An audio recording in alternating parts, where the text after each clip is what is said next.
Xin chào các bạn, chào mừng các bạn đến với Vietnam Innovator. Ngày hôm nay chúng ta đang có mặt ở tại TechSpace ở tại Hà Nội. Một cái không gian rất là thoải mái, rất là đẹp. Khách ngày hôm nay của chúng ta là bạn Nguyễn Ngọc Mỹ, hoặc thường gọi là Sylvia, là phó chủ tịch của Alphanam Group. Và hôm nay Sylvia đến chia sẻ về một số các cái chủ đề rất là hay. Xin chào Sylvia. Chào anh Myro.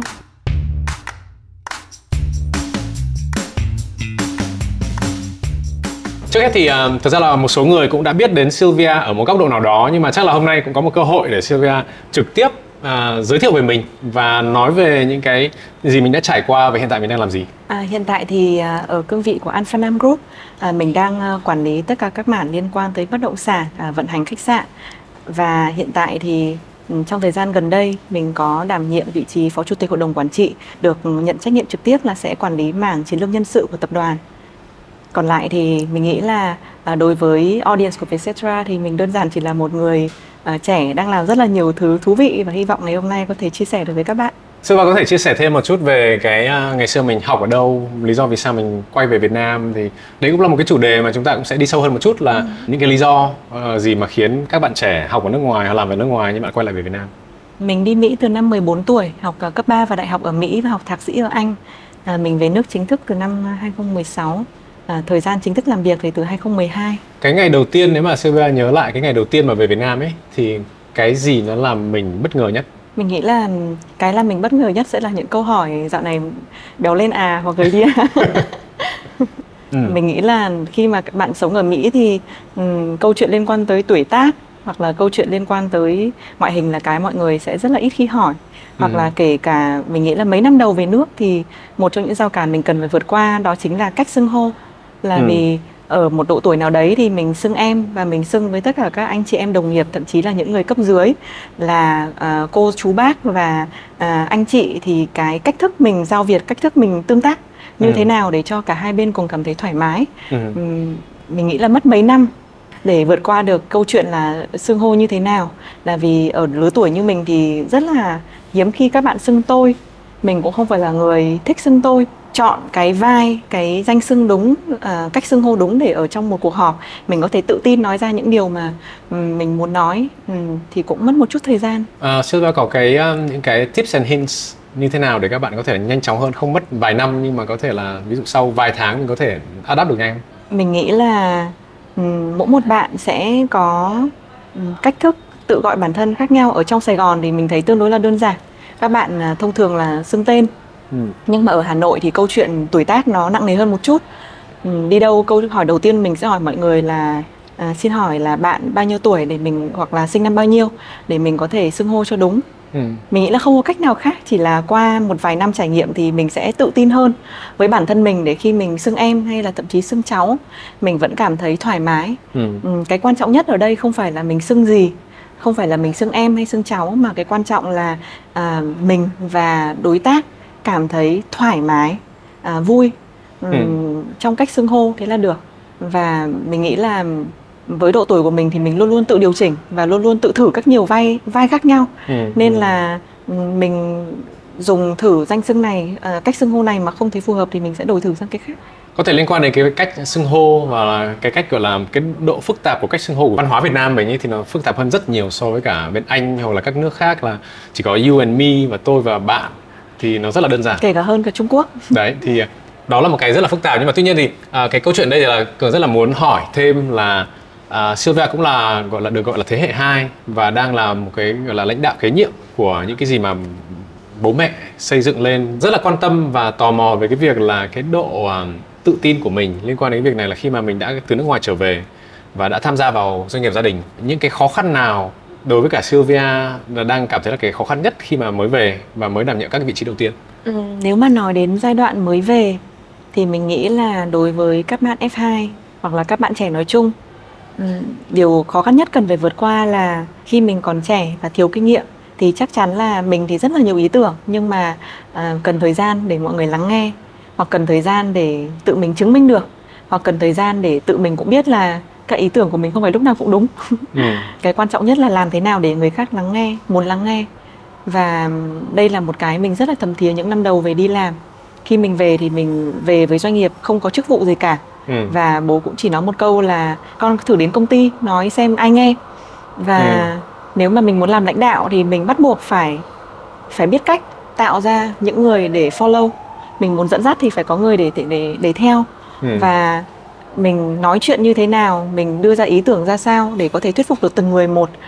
Ở đây mình nghĩ trong công việc nhiều lúc nó cũng giống như là một cái cuộc bầu cử ấy. Làm thế nào để lấy được rất là nhiều số vote, làm thế nào để mọi người có thể subscribe, mọi người có thể tin tưởng vào tất cả những cái mình đang nói, đang làm, hoặc thậm chí là chỉ cần có niềm tin thôi thì mình cần phải tìm được một điểm chạm. Lý do tại sao họ sẽ back up cho cái ý tưởng đó, lý do tại sao họ sẽ hiểu cái điều đó. Và đây là cái mà mình áp dụng tương đối là triệt để, kể cả trong những câu chuyện liên quan tới phát triển bền vững. Ví dụ như là trong nhiều năm qua thì mình là một người nói rất là nhiều đến câu chuyện bình đẳng giới. Khi mà tương tác với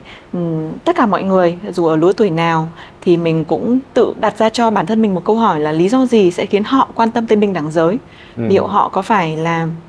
một người bố của một người con gái, liệu họ có phải là người anh trai có em gái, liệu họ có sinh ra lớn lên trong một gia đình mà người mẹ có một vai trò nào đó, họ là ai để họ quan tâm tới câu chuyện này như thế nào, để mình có thể tìm lấy một điểm chạm. Cái việc tìm ra được điểm chạm đúng thì sẽ xóa nhòa rất là nhiều những cái khoảng cách. Như lúc nãy thì Sylvia cũng chia sẻ là có một số người mà mình phải gọi bằng cô chú hoặc các bác, và đa số là những người đó là đã gắn bó với cả cái doanh nghiệp gia đình của mình cũng rất là nhiều năm. Thì Sylvia khi mà đi học xong quay trở về thì gần như là nếu mà mình so sánh cái gọi là cái thời gian cống hiến cho công ty ấy, thì mình không thể bằng các cô chú đó được. Tuy nhiên là khi mà mình về thì mình cũng có một số các ý tưởng mà mình sau khi mình tìm đã điểm chạm như Sylvia đã nói, mình muốn triển khai. Tuy nhiên là làm sao để mình có thể là ở cái thế hệ của mình thuyết phục được cái thế hệ trước và những người là đã cái thâm niên của họ đã nhiều hơn rất nhiều. Làm sao thuyết phục được họ để làm những cái ý tưởng mới, và làm sao để có cái gọi là cái buy in hoặc là cái gọi là cái độ quyết tâm của phía gọi là các cái đồng nghiệp của bố mẹ mình. Mình luôn luôn có một quan điểm rất là rõ ràng, một cách nói khác là một ý chí, là nếu mà người nhà mình còn chưa thuyết phục được thì làm sao mình thuyết phục được người bên ngoài. Và từ ý chí đó thì mình sẽ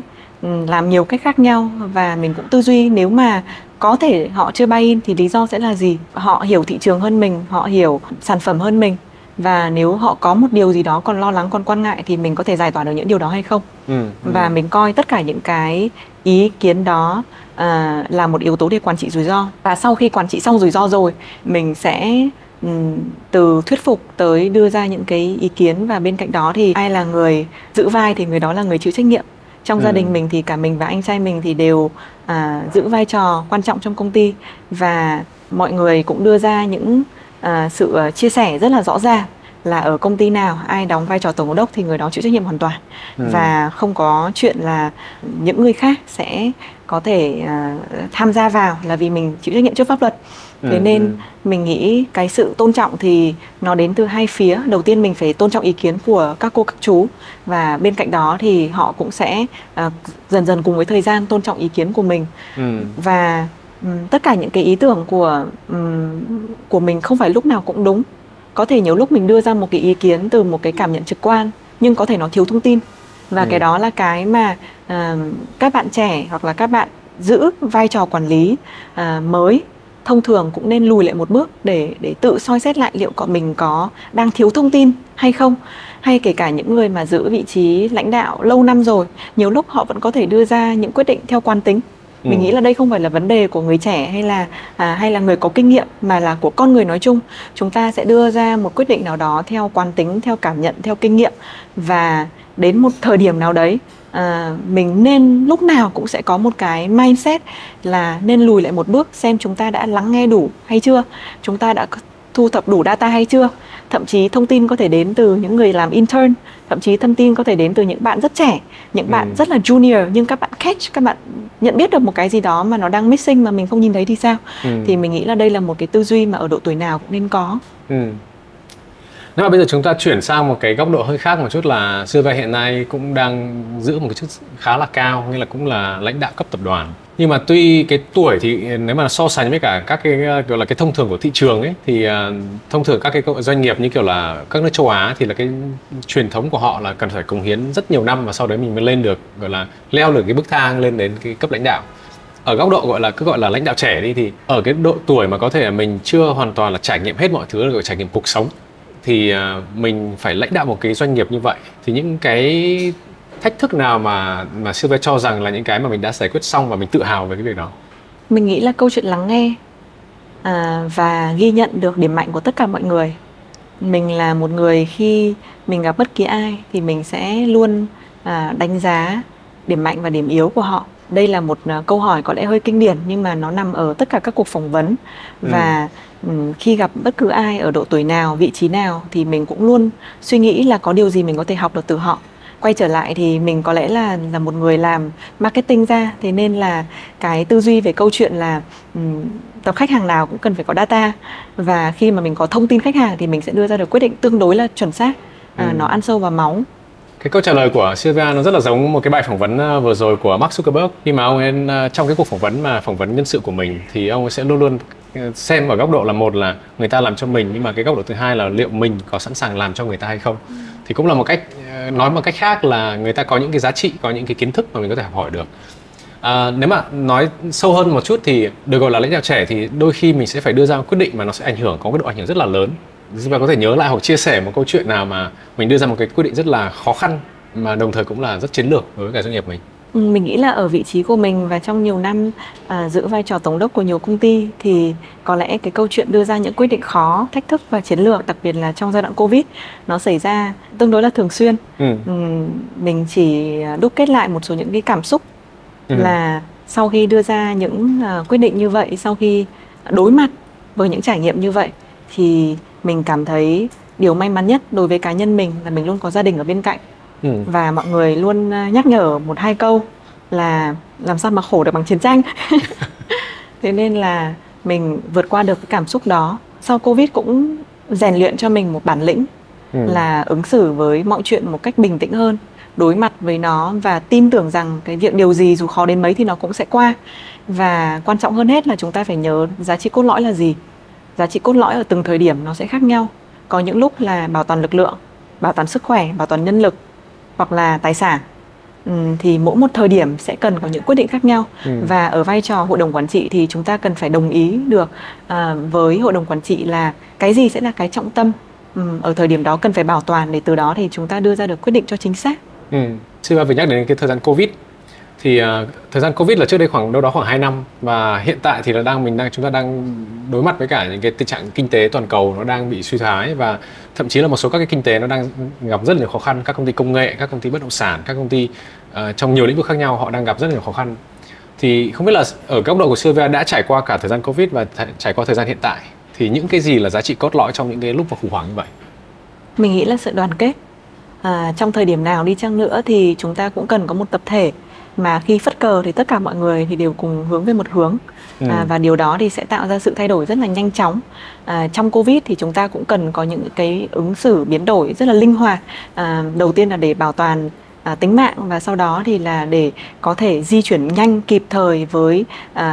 những cái sự thay đổi của thị trường. Và ở thời điểm này thì mình nghĩ là khi mà thị trường cũng đang có những cái biến động và những cái bất ổn thì chắc chắn là cái việc đồng lòng để khi đưa ra được một định hướng thì tất cả mọi người cùng suy nghĩ, cùng làm theo, cùng có sự sáng tạo để tạo ra được những cách thức làm mà có thể là mình chưa nghĩ ra,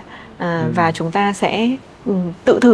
thử bản thân và sau đó là lại tự thay đổi, rất là quan trọng. Ở cái tình trạng hiện nay và với các cái gọi là chỉ số kinh tế hiện tại thì rất là nhiều doanh nghiệp họ đang đưa ra một số các cái biện pháp để đề phòng những cái tình huống có thể xảy ra. Họ cứ gọi là economic downturn hoặc là headwinds. Thì không biết là liệu hiện tại thì Sylvia đang đưa ra các biện pháp nào hoặc là những cái cách thức nào để mình có thể là chuẩn bị để đối phó với cả những cái tình huống sắp tới? Mình nghĩ là thị trường nào thì cũng có biểu đồ hình sin. Cái gì mà đang đi xuống thì ắt hẳn sẽ có lúc đi lên. Và bây giờ là lúc mà chúng ta cần dành thời gian để suy nghĩ là cái gì sẽ đi lên và bắt đầu dành thời gian đầu tư vào cái đó. Đấy là cách mà Alphanan và cá nhân mình đang có sự chuẩn bị cho tương lai. Sylvia có thể chia sẻ xem là cái gì sẽ đi lên hoặc cái gì đang đi lên? Cường đang rất là quan tâm đến cái việc đó. Trong một cái buổi phỏng vấn gần đây thì chủ tịch cũng có chia sẻ là Alphanan đang có sự chuẩn bị cho những dự án mà có thể không ra hàng ngay, nhưng mà trong 3 đến 4 năm tới thì sẽ bắt đầu sẵn sàng. Thì mình nghĩ là đấy cũng là một cái cách để chuẩn bị cho tương lai, là chúng ta sẽ không tập trung vào những cái gì mà cần phải làm ngay, làm vội, hay là tất cả những cái chiến lược liên quan tới nhân sự không phải là mình cần cái sự thay đổi về nhân sự trong ngày hôm nay, nhưng mà mình tin chắc là cái sự tập trung của mình về lĩnh vực đào tạo và lĩnh vực nhân sự thì trong vòng 2-3 năm tới thì sẽ ra được những cái kết quả rõ rệt hơn. Bây giờ chúng ta vừa nói đến cái việc nhân sự ấy, thì Sylvia cũng là người phụ trách trực tiếp các cái chính sách chiến lược nhân sự. Thì nếu mà nói về nhân sự một chút đi thì đa số các bạn đang nghe về Cetera hoặc là nghe các podcast thì cũng đa số các bạn trẻ, có thể là một số các bạn đang học vào năm cuối và có thể là đang suy nghĩ xem là cái bước tiếp theo của mình sau khi mà mình học xong thì là mình sẽ làm gì. Sylvia liệu có các cái gọi là recommendation cho các bạn là trong cái giai đoạn mà cần phải định hướng xem là mình sẽ làm gì, làm ở đâu thì các bạn nên chọn dựa trên những yếu tố gì? Mình nghĩ là yếu tố đầu tiên các bạn nên chọn, và đây cũng là câu trả lời mà các bạn thường hay nói với mình, đó chính là môi trường. Là vì khi mà chúng ta vừa ra khỏi trường học xong thì chúng ta nghĩ là chúng ta bắt đầu được đi làm để trải nghiệm, nhưng mà thật ra là chúng ta đang chỉ chọn một môi trường mới. Môi trường làm việc là môi trường tốt nhất để chúng ta có thể trưởng thành. Thì các bạn nên chọn là nơi nào sẽ là nơi dạy được cho mình những kỹ năng sống và kỹ năng về nghề nghiệp có tầm ảnh hưởng tốt để mình có thể trưởng thành thành một phiên bản tốt hơn. Và cái phiên bản đó thì nó có đang đi đúng lộ trình, nó có đang align với cái con người trong sự nghiệp mà mình hình dung trong 5 đến 10 năm tới hay không? Nếu mà giả sử lấy một cái ví dụ là một bạn vừa mới học xong đại học ở nước ngoài về và muốn gia nhập Alpha Nam, thì thông thường thì lúc ấy các bạn sẽ phải có những yếu tố gì để Sylvia để ý đến? Đầu tiên mình nghĩ là các bạn phải là một người rất là cởi mở về câu chuyện nghe nhận feedback, cởi mở về câu chuyện có thể ngày hôm nay em chưa biết em làm gì, nhưng nếu mà chị đưa ra một cái gì đó em sẵn sàng thử. Không cố chấp, không nói là em không thích cái này thì em không muốn làm, hay là mình thì rất thích những bạn mà có khả năng sắp xếp thời gian tốt. Có lẽ là vì mình cũng là một người hay thích lên lịch trình cho tất cả mọi thứ, nên mình nghĩ là một bạn mà luôn biết sử dụng thời gian có ích, không lãng phí thời gian của bản thân mình là những người bạn, là những người mà có thể tạo ra được giá trị tốt cho bản thân. Thông thường những người mà rất là quan tâm và rất là để ý đến cái việc là sắp xếp thời gian và gọi là cái time management của mình ấy, thì kể cả họ đi du lịch thì họ cũng đều sắp xếp một cách cái lịch trình rất là cụ thể. Thì không biết là Sylvia nếu mà đi du lịch với cả gia đình hoặc đi cá nhân ấy thì liệu có sắp xếp hết mọi thứ trước không? Mình là một người thiên bình, thế nên là lúc nào cũng cân bằng giữa cả hai. Tức là sẽ có những cái chuyến đi, đặc biệt là nếu mà chuyến đi sắp xếp cho bố mẹ, cho những người trong gia đình thì mình sẽ sắp xếp không thiếu một cái gì. Còn nếu mà mình đi cá nhân thì thông thường là mình sẽ spontaneous hơn. Quay trở lại cái câu chuyện là nhân sự ấy, thì một trong những cái việc mà các nhà tuyển dụng họ đang đánh giá thì là truyền thống ở các cái nước châu Á thì là mình sẽ cần phải là cống hiến cho một cái doanh nghiệp nào đó một cái thời gian rất là dài, và mình sẽ dần dần đi lên theo từng năm và phải phấn đấu rồi là phải chứng minh bản thân. Thì giả sử bây giờ đối với cả Sylvia trên bàn có một cái CV, một cái tiểu sử mà bạn là có thể 10 năm kinh nghiệm nhưng mà 5 lần nhảy việc, thì Sylvia sẽ đánh giá cái việc nhảy việc là nó là tích cực hay là tiêu cực? Mình nghĩ là với 10 năm kinh nghiệm và 5 lần nhảy việc, tức là mỗi một nơi thì gắn bó 2 năm, thì cũng không phải là một thời gian quá ngắn. Quan trọng nhất là khi phỏng vấn thì mình cũng sẽ hỏi là liệu trong 2 năm đó thì lý do họ chuyển đổi là gì? Là vì họ cảm thấy là họ giống như kiểu management training, tức là họ đang muốn học một skill set mới, hay là đơn giản họ nhảy việc là vì những cái gì mà họ đã làm trong 2 năm vừa qua thì nó không ra được kết quả, và từ đó thì họ nhảy, hay là họ không phù hợp với môi trường, hay là họ chưa tìm được đúng sếp. Mình nghĩ là có rất là nhiều câu hỏi để đưa ra để đánh giá. Có nhiều người thì trả lời với mình là sau nhiều năm đi làm, thậm chí là 10 mấy năm, nhảy việc nhiều lần và chưa tìm được minh chủ. Nhưng mình nghĩ là con người ta thì chỉ nên đi tìm đến một thời điểm nào đó thì chúng ta cũng bắt đầu phải biết cân nhắc môi trường một cách chắc chắn hơn, sâu sắc hơn trước khi mà mình chọn một công việc. Và khi mà đã chọn một công việc gì thì nên toàn tâm toàn ý với nó. Qua đến năm thứ 3 thì bạn mới bắt đầu có một cái sự chủ động nhất định trong cái công việc của mình để bắt đầu đưa ra quyết định, để bắt đầu trở thành một người team leader. Thì từ đó chúng ta sẽ có những cái kết quả nó hơn nhiều so với việc là chúng ta nhảy việc. Có nghĩa là nếu mà hiểu đúng thì ít nhất là khoảng 3 năm làm việc ở một nơi thì mới là đủ thời gian để mình có thể nói rằng là mình đã trải qua tất cả những cái thứ gì mà cái role đó nó đòi hỏi. Đó là cái mà trước đây mình cũng ít khi nghĩ đến con số 3. Nhưng mà có lẽ là vì mình là người có background về khách sạn. Thì trong khách sạn CV đa phần các cán bộ quản lý và các vị trí thì đều là cứ 3 năm là họ đi một nơi. Trước đây thì mình cũng cảm thấy là vì đấy văn hóa Á Đông, cứ 5-7 năm thì mới là lâu. Nhưng mà mình cũng cảm thấy là sau rất là nhiều năm làm việc với nhiều nhân sự thì mình thấy là 3 năm cũng là một khoảng thời gian thích hợp để bạn nên thay đổi. Nên thay đổi trong chính tổ chức của mình hoặc là nên thay đổi ở một môi trường khác.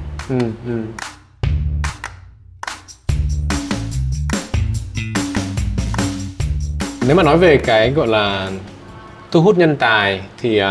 rất là nhiều các công ty họ đang có rất là nhiều các chính sách, nhiều các cái benefits cho nhân viên để thu hút những nhân tài giỏi nhất, tốt nhất về cho mình. Như kiểu các công ty công nghệ chẳng hạn thì họ sẽ đưa ra những cái chính sách về lương bổng này, rồi là bảo hiểm, rồi là các cái gọi là ăn uống, rồi là các thứ. Các công ty Việt Nam hiện tại cũng đã đưa ra như vậy, thì không biết là Alpha Nam cụ thể em đã đưa ra những chính sách như thế nào để mình thu hút nhân sự cho doanh nghiệp của mình? Mình nghĩ là với case của Alpha Nam thì điều có lẽ là thu hút các bạn nhất là môi trường làm việc. Ở Alpha Nam thì mình cố gắng là tạo ra một môi trường, một văn hóa tương đối lành mạnh, không có politics, văn hóa gia đình ảnh hưởng rất là sâu rộng tới hơn 1.000 cán bộ nhân viên, và cái cách đối nhân xử thế, cách ứng xử nội bộ với nhau làm thế nào để văn minh và cùng thúc đẩy mỗi một người đi lên. Ở trong tập đoàn thì mình sẽ quan tâm tới việc là liệu đây là môi trường đầu tiên là làm cho mọi người cảm thấy thoải mái như là thực sự là một ngôi nhà thứ hai. Hai là đây đã phải là cái nơi mà tạo ra cho họ một môi trường để phát triển trở thành phiên bản tốt nhất của họ hay chưa. Và nếu chưa thì điều gì từ phía lãnh đạo quản lý, từ phía đồng nghiệp xung quanh. Có thể họ là một good player nhưng mình đặt họ vào nhầm đội bóng, sai vị trí, sai công ty, thậm chí là họ không nên làm ở Alpha Nam nữa, thì mình cũng sẽ recommend là nên đi chỗ khác nếu mình cảm thấy là thực sự đây chưa phải là cái môi trường để tối ưu nhất khả năng của họ. Mình luôn luôn nghĩ là chúng ta chỉ có một lần để sống và chúng ta nên được đặt vào những vị trí và nên làm những công việc mà làm thế nào để chúng ta có thể tỏa sáng nhất theo cái khả năng của mình. Tất nhiên là mình sẽ cố gắng là tạo cái môi trường tốt nhất cho các bạn phát triển, là có thể là có những kỹ năng mà các bạn chưa hoàn toàn là đã nhận thức được, và sẽ có tạo cái môi trường để họ có thể là tiếp cận dễ hơn với cả những cái skill set mà có thể là phát triển được tốt hơn. Nếu mà là một cái môi trường lý tưởng thì sẽ phải là môi trường như thế nào để có thể tạo được những cái cơ hội như vậy? Môi trường lý tưởng để tạo được cơ hội như vậy là một môi trường mà ít nhất là 70-80% số thời gian của họ thì nên làm những cái gì đó mà họ thực sự giỏi, thực sự tỏa sáng ở cái lĩnh vực đó, và khoảng 20-30% còn lại thì mình tạo cho họ điều kiện để thử thách những cái mới, những cái challenge để họ luôn luôn phải cũng vừa làm vừa học, tự thay đổi bản thân, tự vươn lên được một cái nấc cao mới, để sau đó thì trong khoảng 6 tháng, 1 năm, 2 năm review lại thì họ có cơ hội để họ có thể được boost up lên. Nếu mà nói về các cái gọi là chiến lược liên quan đến nhân sự của Sylvia đang làm thì mặc dù thời gian không phải là quá lâu, tuy nhiên thì chắc là sau một cái thời gian nhất định thì là mình đã có một số các cái ý tưởng rồi. Thì liệu Sylvia có thể chia sẻ cho mọi người biết xem là mình sẽ đi theo hướng nào và mình sẽ có những cái gì mà nổi bật mà có thể chia sẻ được không? Mình nghĩ là cái quan trọng nhất vẫn là làm thế nào để cá nhân hóa được trải nghiệm cho từng cá nhân. Đây có lẽ là một thuật ngữ tương đối là marketing, nhưng mà mình nghĩ là càng ngày thì chúng ta càng crave những cái trải nghiệm mà dường như được tạo ra để cho chính mình. Và mình nghĩ là càng ngày nhân sự càng mong muốn là được đánh giá một cách công bằng. Công bằng tức là trong cả một tập thể thì cái vai trò cá nhân của mình được benchmark một cách chính xác. Thì cái câu chuyện là làm thế nào để đánh giá được chính xác về sự đóng góp, sự cống hiến, kết quả làm việc của nhân sự rất quan trọng, bằng các công cụ mới, các công cụ cũ và rất là nhiều những phương pháp khác nhau, và cái sự hands on của những người quản lý nữa. Và bên cạnh đó là cái sự trao đổi, chia sẻ, cởi mở thường xuyên, nó cũng tạo ra cái văn hóa là làm thế nào để hai người cùng biết là đối phương đang cần gì. Cán bộ cần phải biết được là công ty đang cần gì ở mình, và công ty cũng cần phải biết là mỗi một cán bộ nhân viên thì đang mong muốn gì ở công ty. Và cái sự trao đổi cởi mở này thì nó được thúc đẩy bằng văn hóa. Tức là khi mà chúng ta tạo ra được một môi trường làm việc, văn hóa mà mọi người cảm thấy thoải mái, cảm thấy được nói ra những cái gì mà mình đang thực sự suy nghĩ và không bị đánh giá, thì như vậy họ sẽ cởi mở để họ nói được. Và mình nghĩ là trong tất cả mọi thứ trong cuộc sống thì cái sự trao đổi cởi mở thì nó mới đạt được mọi mục đích. Như lúc ban đầu thì Sylvia có chia sẻ là đang tập trung vào cái mặt là bình đẳng giới. Thì sẽ có hai cái câu chuyện mà Cường đang muốn đi sâu hơn một chút, là một là cái bình đẳng giới của trong hiện tại Alpha Nam nó đang như thế nào, ví dụ số lượng nam nữ đang ra sao, lãnh đạo nam và nữ đang như thế nào, và liệu cái cách quản lý của hai gọi là nam và nữ nó có khác nhau không, hay là khác nhau ở đâu. Thì có thể chúng ta sẽ nói chuyện cái này trước, và sau đấy thì là nó sẽ có một cái liên quan đến là cái thế hệ, gọi là cái khác biệt của thế hệ, là rất nhiều các bạn gọi là bây giờ hay gọi là Gen Z, thì làm sao các bạn đấy vào công ty hòa nhập được và có thể làm việc và cống hiến được. Thì chắc là chúng ta bắt đầu trước ở cái câu chuyện là bình đẳng giới. Thì hiện nay thì không biết là Alpha Nam thì đang trong tổng số nhân viên của mình thì đang có đều nam và nữ hay không, ở cấp lãnh đạo thì đang như thế nào? Alpha Nam thì đã được đánh giá chứng chỉ Edge của Thụy Sĩ ở cấp độ Move là cấp độ thứ 2, và ở trên thế giới thì hiện tại có khoảng 50 doanh nghiệp đang giữ cấp độ Move. Như vậy để nói là Alpha Nam cũng đã trải qua một quá trình để không chỉ nói là chúng tôi quan tâm tới bình đẳng giới, mà chúng tôi đã được đánh giá là thực sự là những cái policy về bình đẳng giới ở Alpha Nam cũng đã in alignment với các công ty, các tập đoàn ở nước ngoài. Và cái câu chuyện bình đẳng ở đây nó không chỉ là câu chuyện ở mức độ lãnh đạo, là vì thật ra ở Việt Nam mức độ lãnh đạo, số lượng lãnh đạo nữ thực ra không khó, nhưng mà cái quan trọng là làm thế nào để số lượng cán bộ nhân viên và lãnh đạo nam và nữ nó cân bằng ở từng layer một, từng cái cấp độ cắt khúc một trong một tập đoàn. Thì ở Alpha Nam luôn luôn hướng tới cái con số đó. Đương nhiên là ở mỗi một doanh nghiệp thì có một đặc thù dựa trên ngành nghề, thì chúng ta sẽ lại benchmark với cái tiêu chuẩn của lĩnh vực đó. Ví dụ như trong khách sạn thì có thể là số lượng cán bộ nhân viên nữ nhỉnh hơn so với nam một chút. Nhưng mà tuy nhiên mình nghĩ là cái quan trọng là chúng ta đang thu hẹp dần khoảng cách. Mình không phải là chuyên gia specialist để nói đến là lãnh đạo nam hay lãnh đạo nữ thì có sự khác nhau như thế nào. Nhưng qua cái sự quan sát của mình thì mình nghĩ là chắc chắn là có một chút gì đó, có cái sự khác biệt. Và cái quan trọng ở tất cả các tổ chức ở trên toàn thế giới là làm thế nào để chúng ta có ý thức về những sự khác biệt đó. Để làm gì? Để chúng ta đặt cả lãnh đạo nam và cả lãnh đạo nữ trong cùng một bàn họp để chúng ta nghe được đầy đủ thông tin. Và đây là một điều mà có lẽ là từ khi mình còn nhỏ thì bố mình cũng có dặn là con nhớ chơi với cả các bạn nam. Là vì khi mà chơi với cả các bạn nam thì mình mới có thêm 50% thông tin mà mình không biết. Thì mình nghĩ là điều đó là cái mà trong tập thể, dù là lãnh đạo, dù là cán bộ nam hay nữ, thì chúng ta cũng nên ghi nhớ là nếu chúng ta đang không có đầy đủ cái participation, cái sự tham gia của cả nam cả nữ, thì chúng ta đang thiếu đâu đó một chút thông tin. Điều đó được thể hiện ở việc là trong một cái hội đồng phỏng vấn của Alpha Nam theo đúng tiêu chuẩn của chứng chỉ S thì cần có người phỏng vấn nam và người phỏng vấn nữ, là vì mỗi người sẽ có những câu hỏi đặt ra khác nhau. Và trong tất cả những cái vị trí succession planning thì cũng đều có yếu tố nam và nữ. Hiện nay thì là nếu mà xem về mặt thị trường nhé, ví dụ như kiểu liên quan đến nhân sự hoặc là giám đốc nhân sự ấy, thì thường cái công việc nhân sự thì họ hay gắn liền với cả vai của nữ hơn. Thì nó có lý do gì đằng sau không? Tại vì là thực ra là bây giờ Sylvia đang phụ trách cái mảng đó, thì liệu nó có những yếu tố gì mà tại sao là đa số các bạn mà làm nhân sự thì lại là nữ chứ không phải là nam? Mình nghĩ là vì phụ nữ sinh ra đã có một sự thấu hiểu. Phụ nữ thì đương nhiên là dễ dàng đồng cảm với phụ nữ, nhưng mà phụ nữ thì sinh ra cũng lắng nghe và cũng chủ động thấu hiểu những vấn đề của đàn ông nhiều hơn. Tuy nhiên mình cũng không cổ suý hoàn toàn điều này, và mình vẫn luôn nghĩ là đâu đó trong tổ chức, mặc dù cán bộ quản lý nhân sự là nữ, nhưng vẫn phải có một senior manager là nam, để những người manager, những người cán bộ ở bên dưới, các bạn nam có những tâm sự đàn ông thì vẫn phải có thể có một người các bạn có thể tìm đến và chia sẻ được. Tóm lại là mình ủng hộ cho việc là ở vị trí nào thì cũng nên có một sự cân bằng. Các bạn nhân viên thì luôn luôn có thể có nhiều option để đến để chia sẻ. Trước đây cũng có gặp một cái trường hợp nói chuyện với cả một nhân sự. Họ cũng có một cái mà họ lựa chọn ở cái cấp gọi là people manager, là người quản lý. Thì họ sẽ ưu tiên những người mà đã có gia đình, đã có con. Thì lúc ấy hỏi vì sao? Tại vì lúc đấy thì Miro cũng chưa có gia đình và chưa có con, thì cũng là bị điểm trừ trong cái mảng đó, vì họ đã cho rằng là khi mà mình đã có con rồi ấy, và có gia đình thì mình sẽ biết chăm sóc cho những người khác. Còn nếu mà mình vẫn là chỉ là single hoặc cá nhân thì mình sẽ có một cái gì đó mà nó không biết thấu hiểu trong. Thì theo đánh giá của Sylvia, liệu cái đấy nó có liên quan gì không? Việc với có con, có gia đình nó có liên quan gì đến quản lý con người không? Mình nghĩ là ở mỗi một độ tuổi thì sẽ có một điểm mạnh.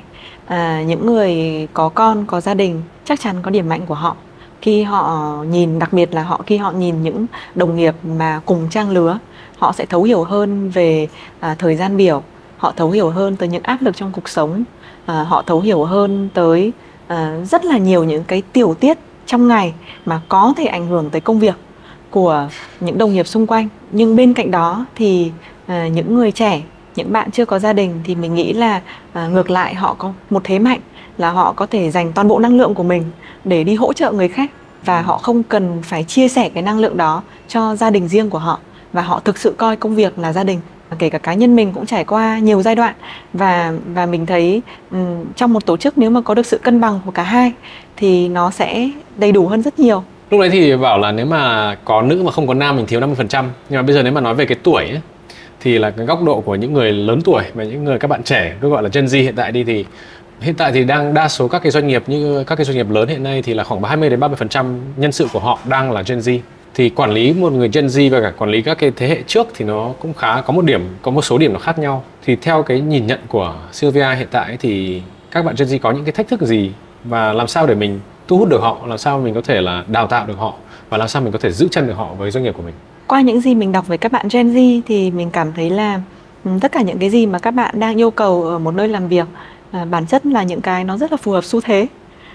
Mình nghĩ là càng ngày thì chúng ta sẽ càng hướng tới sự gọi là cá thể hóa trải nghiệm. Càng ngày chúng ta sẽ càng hướng tới việc work-life balance, gọi là cố gắng striving towards that. Càng ngày chúng ta sẽ càng mong muốn là một tổ chức là cái nơi mà biết lắng nghe nhiều hơn, chứ không chỉ là yêu cầu là mình vào và mình bị gọi là thuần hóa theo số đông. Mình nghĩ là tất cả những gì mà các bạn yêu cầu thật ra nó không có gì là sai cả, và đó cũng là những tiêu chuẩn của thời đại mà mỗi một tổ chức nên hướng tới. Nhiều các bạn Gen Z thì kinh nghiệm của Miro thì một số lần phỏng vấn các bạn ấy thì họ đã dành thời gian rất dài, cống hiến hoặc là gọi là hy sinh rất nhiều để họ lấy được một cái bằng ở nước ngoài về. Nhưng mà sau khi mà về Việt Nam thì các bạn mới ra trường, ở cái môi trường Việt Nam thì ví dụ như các bạn mới ra trường graduate thì là lương đâu đó khoảng 15 triệu, thậm chí còn thấp hơn. Khi mà đặt lên bàn và để so sánh cái thời gian mình đã dành cho việc học tập, thời gian những cái số tiền mà mình cần phải bỏ ra để mình có thời gian sống ở nước ngoài như vậy thì nó đang không cân bằng lắm. Thì không biết là Sylvia recommend như thế nào để mọi người có thể là thay đổi một cái gọi là cái perception. Hai là liệu chúng ta cần phải làm gì với cái chính sách của các công ty hay không? Đầu tiên nói đến câu chuyện cuộc sống thì các bạn cũng nên nhìn nhận là cuộc sống thì có những cái được gọi là give and take, ngắn hạn và dài hạn. Trong ngắn hạn thì bản chất là trong thời gian mà các bạn được sống ở nước ngoài, các bạn được học hỏi ở một môi trường tiên tiến, các bạn có nơi sống, làm việc, trải nghiệm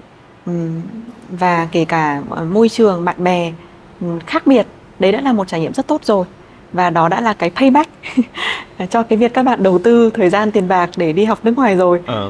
Và nhìn câu chuyện dài hơi hơn thì nó là một cái giá trị sống lâu dài của mình. Đấy là một khoảng thời gian rất là đẹp trong cuộc sống mà chúng ta không thể lấy lại được. Và các bạn xung quanh thì không có may mắn có trải nghiệm như vậy. Thế nên là chúng ta đấy, nhìn về góc độ cuộc sống thì mình nghĩ là không nên đặt quá nặng việc là tôi đầu tư cái này vào nhưng mà sao chưa thấy nó payback. Là vì có lẽ tư tưởng của cá nhân mình thôi. Mình nghĩ là trong cuộc sống nếu mà chúng ta cứ luôn luôn đòi hỏi là nếu mà tôi invest từng này và tôi cần rút ra từng đó thì có lẽ là sẽ rất là khó để chúng ta cân bằng được câu chuyện ngắn hạn và dài hạn trong cuộc sống. Khi mà bước chân vào một tổ chức thì mình lúc nào cũng tâm đắc với một cái câu của thầy Thích Nhất Hạnh, đó là muốn yêu thì phải hiểu. Và trước khi mà chúng ta nói đến một môi trường công ty, chúng ta yêu nó như thế nào, chúng ta gắn bó với nó ra sao, thì chúng ta cần phải hiểu cái điều này nó được thể hiện ở cả hai phía. Công ty cũng cần phải hiểu tư tưởng, tâm tư của các bạn mới ra trường, đặc biệt là các bạn ở nước ngoài về, và ngược lại các bạn ở nước ngoài về thì cũng đâu đó phải hiểu những cái khó khăn, thách thức, những cái challenge, cái môi trường xung quanh mà nó ảnh hưởng cái quyết định của công ty. Ở đây không có yếu tố cá nhân, không phải là công ty không đánh giá là các bạn giỏi hay yếu, mà là do môi trường, điều kiện, bench lương và rất là nhiều những cái yếu tố khác nó đưa ra cái quyết định là cái vị trí mà chúng tôi đang tìm thì chúng tôi sẽ có từng này benefit đi kèm mà thôi ở thời điểm này. Và bên cạnh đó thì khi các bạn vươn tới một cái vị trí như thế này 10-20 năm nữa hoặc là ngắn hơn 5 năm nữa, nếu các bạn bứt tốc ra được thì chắc chắn là sẽ có một benefit package tốt hơn. Và cái benefit package đó thì theo như mình đánh giá thì nó cũng tương đối rõ ràng ở các công ty. chỉ có là các bạn có cảm thấy là nó ở một mức độ các bạn có thể chấp nhận được, phù hợp hay không. Và thêm nữa thì con người chúng ta khi mà đưa ra bất cứ quyết định gì thì nên đặt nhiều thứ lên bàn. Nếu mà ở nước ngoài thì các bạn có thể có một mức lương cao hơn, nhưng các bạn sống xa nhà, các bạn phải chủ động về rất nhiều thứ. Các bạn không có môi trường bạn bè, các bạn không được ăn đồ Việt Nam, các bạn không được cống hiến đóng góp cho xã hội Việt Nam, cho cộng đồng Việt Nam, các bạn không được tạo ra một cái sản phẩm mà có impact với người dân Việt Nam. Thì khi các bạn về nước thì các bạn có được rất là nhiều những cái đó, thì có thể đâu đó thu nhập nó là một yếu tố có thể bị ảnh hưởng, nhưng chúng ta hãy tìm niềm vui và tìm được cái giá trị bản thân từ những cái yếu tố khác mà chúng ta đang làm được. Nói về cái niềm vui thì hiện nay thì có rất là nhiều các công ty quốc tế, ở Việt Nam thì chưa thấy nhiều, nhưng mà các công ty quốc tế thì là họ sẽ có những cái position trong cái việc nhân sự ấy, là như kiểu là Chief Happiness Officer hoặc là Chief Wellbeing Officer. Cái góc độ của Sylvia đang đánh giá như thế nào? Liệu các công ty Việt Nam mình nên đi theo hướng đó hay là mình cần cái vị trí kiểu như thế hay không? Theo như cá nhân mình thấy thì có lẽ là ở thời điểm này thì mình chưa thấy cái nhu cầu phải có một vị trí như vậy. Vì có thể góc nhìn của quản trị nhân sự theo truyền thống Á Đông thì cái công tác văn hóa và cái sự nhân văn thì nó ăn sâu rộng vào tất cả những hoạt động khác nhau của doanh nghiệp. Nên mình không tách ra một vị trí chỉ để take care cái việc là nhân sự có happy hay không, mà trong tất cả những gì mình làm mình phải duy tâm là đó là cái mà mình đang hướng tới rồi, thì mình nghĩ là từng cái quyết định đưa ra và từng hoạt động của công ty thì sẽ đạt được cái mục tiêu cuối cùng. Nếu mà chúng ta quay trở lại cái việc gọi là lãnh đạo, thì nếu mà Sylvia được tự đánh giá mình là người lãnh đạo như thế nào? Mình nghĩ là mình là một người lãnh đạo tương đối là cởi mở và quyết đoán. Nghe thì có vẻ là hơi trái chiều nhau một chút, nhưng mà mình là người rất lắng nghe. Nhưng sau khi lắng nghe xong thì mình đưa ra quyết định khá nhanh, và mong muốn là mọi người sẽ tôn trọng quyết định của mình để chúng ta còn có năng lượng và thời gian đi làm việc khác. Có rất là nhiều lãnh đạo thì thường hay dẫn dắt các cái nhân viên đồng nghiệp của mình theo một hướng như kiểu là mình clone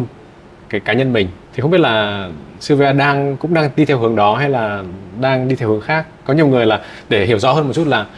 là mình sẽ tạo một cái phiên bản của mình với cái nhân viên của mình. Hai là mình sẽ tạo các cái môi trường để các bạn sẽ khác mình. Mình luôn có một niềm tin là mỗi một người là một phiên bản duy nhất. Cá nhân mình cũng nghĩ là rất là khó để gọi là clone một người y hệt như mình. Thì lý do tại sao mà mình có thể yêu cầu tất cả các bạn nhân viên giống mình được, và ngược lại là mình phải cảm thấy là vì mình là phiên bản duy nhất thì họ cũng là phiên bản duy nhất, và mình cảm thấy yêu họ vì họ là phiên bản duy nhất. Thế nên là mình sẽ luôn tìm ra những cái tốt nhất ở phiên bản của họ. Nếu mình có đưa ra feedback gì thì mình cũng sẽ giải thích là cái feedback đó thì sẽ giúp họ tạo ra và trở thành phiên bản tốt nhất của họ như thế nào. Chứ mình không bao giờ kỳ vọng nhân viên phải giống mình. Gọi là ở Việt Nam hoặc là ở các chỗ khác thì mình hay có là cánh tay phải, cánh tay trái. Thì ví dụ cánh tay phải của Sylvia thì bắt buộc phải có điều gì, có yếu tố gì mà phải bắt buộc? Mình thì dạo gần đây thì mình ít khi nghĩ tới câu chuyện cánh tay phải, cánh tay trái. Mà thời gian gần đây thì mình được giới thiệu một cái concept mới là ngũ hổ. Làm thế nào xung quanh bản thân mình có khoảng ít nhất là 5 người để backup được nhiều lĩnh vực và phụ trách nhiều chuyên môn khác nhau. Chi tiết liên quan đến 5 người này thì hiện nay Sylvia đã có 5 người đó chưa, và những người này đang phụ trách cái mảng gì? Mình nghĩ là mình vẫn đang xây dựng, nhưng cái quan trọng nhất là mình có ý thức là mình có nhiều hơn 2 người để hỗ trợ, là vì con người dù là cánh tay phải, cánh tay trái thì cũng có lúc mệt, cũng có lúc cuộc sống phải thay đổi. Và như vậy lúc nào cũng cần phải có một cái backup cho việc là nếu có sự thay đổi thì những ai xung quanh sẽ có thể trở thành một cái support team tốt được cho những con người như vậy. Nếu mà đó là điều bắt buộc thì cái điều gì là tuyệt đối không thể chấp nhận được? Mình nghĩ là sự trung thực. Sự trung thực là cái mà chúng ta không nên đàm phán, không nên thỏa hiệp, là bởi vì có lẽ nó đến từ văn hóa của lãnh đạo. Mình là một người tương đối cởi mở, tương đối chân thành, thì mình cũng sẽ mong muốn và hy vọng là những người xung quanh mình cũng cởi mở và chân thành như vậy. Quay trở lại câu chuyện cánh tay phải, cánh tay trái, thì mình nghĩ nếu mà phải chọn đâu là cánh tay phải, cánh tay trái trong bất cứ một tập thể nào thì có lẽ chắc chắn là tài chính và nhân sự, và đấy là 2 công cụ bắt buộc phải sử dụng để quản trị doanh nghiệp. Bây giờ chúng ta đang nói đến cái hiện tại ấy, thì nếu mà nói một chút về tương lai thì cũng rất là tò mò, tại vì Miro cũng hay nói chuyện với cả rất là nhiều người khác nhau. Thì hiện tại thì ai cũng sẽ nói đến những cái thứ nó rất là tiêu cực, những cái gọi là kinh tế đang suy thoái, rồi là tình trạng thị trường lao động nó thế này thế nọ. Thế nhưng mà cứ rất là quan tâm là ở mỗi một cái người lãnh đạo sẽ luôn luôn có những cái điểm sáng. thì theo Sylvia thì những cái điểm sáng trong tương lai nó sẽ nằm ở đâu, hoặc là cái gì sẽ là điểm sáng? Mình nghĩ là điểm sáng so với thời điểm bây giờ có lẽ là the best is yet to come. Chúng ta có một cái tương lai mà chúng ta có quá nhiều cơ hội để vẽ ra nó. Và ở Việt Nam đang follow một trật tự mới. Đó cũng là một điểm sáng. Trước Covid thì chúng ta hay benchmark Việt Nam đi bao nhiêu năm sau nước A, nước B, nước C, không tiện nói tên. Nhưng mà đặc biệt là sau Covid thì mình quan sát thấy là những gì đang diễn ra ở Việt Nam nó đang không theo cái trajectory, nó đang không theo cái lộ trình của một đất nước nào cả. Và Việt Nam có quyền, có cơ hội để tự vẽ ra một cái lộ trình hoàn toàn khác biệt cho mình. Và thế hệ bọn mình bây giờ đang là những người đang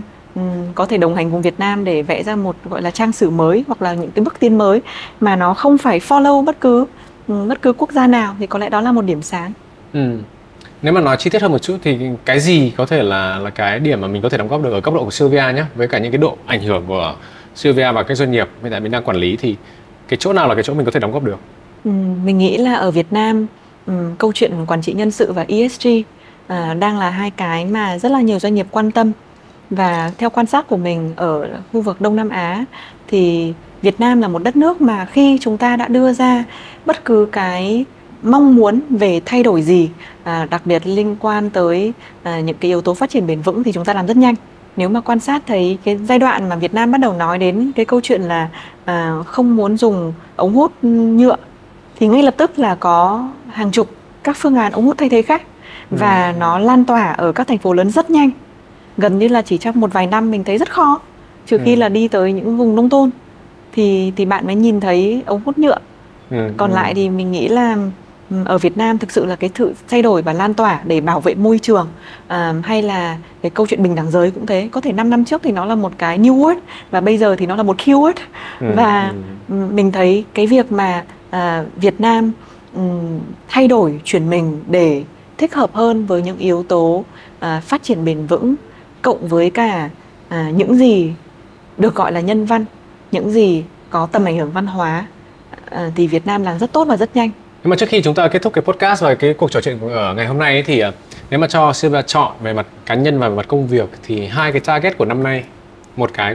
liên quan đến công việc, một cái liên quan đến cá nhân, thì nó sẽ là hai cái mục tiêu gì? Mình nghĩ là về công việc thì mình đang rất là nỗ lực để mở cửa được một khách sạn mới. Mà đây là một công trình mà mình làm việc từ đầu, đúng nghĩa là baby. Đây sẽ là mục tiêu focus của mình trong năm nay. Và về yếu tố cá nhân thì mình có cảm giác, không biết là các bạn ở độ tuổi mình thì có đang trải qua một cái trải nghiệm như thế này không. Nhưng mình đang quan sát thấy là sau Covid 1-2 năm thì mình cũng đang tự thay đổi rất nhiều, trở thành một con người có thể là quan sát cuộc sống một cách chậm rãi hơn và cân nhắc tới nhiều yếu tố trong cuộc sống hơn là chỉ sự nghiệp và cá nhân mình. Thì mình cũng đang tự quan sát cái sự thay đổi của bản thân để đưa ra được những mục tiêu mới trong thời gian tới. Thì đó hy vọng sẽ là một cái gì đó có thể chia sẻ, có thể là không phải trong Việt Nam Innovators nhưng mà Have a Sip thì sao? Rất là cảm ơn Sylvia đã dành thời gian và đã sắp xếp được một cái lịch để đến đây trò chuyện với cả Vietnam Innovator, và đồng thời cũng là rất là quan tâm và rất là muốn sẽ catch up với Sylvia trong thời gian có thể là đầu năm sau để liệu những cái mục tiêu của mình có thành sự thật hay không, và rất là tò mò những cái mục tiêu cá nhân nó sẽ là cái gì. Cảm ơn Sylvia. Cảm ơn anh.